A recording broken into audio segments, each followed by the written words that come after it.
Assalamualaikum warahmatullahi wabarakatuh. Tepangaken nami kula Firbasari Tumagiraken Anda kelas dosa IPA kalih.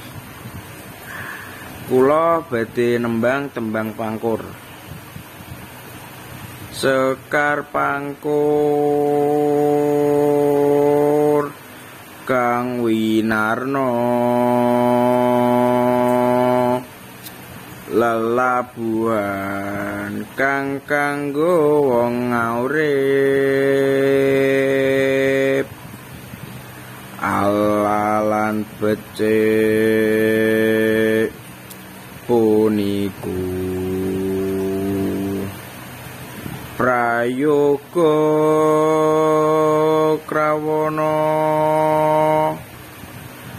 adat waton punika dipun kadulu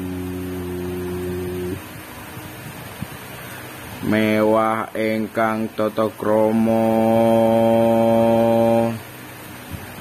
den kaestri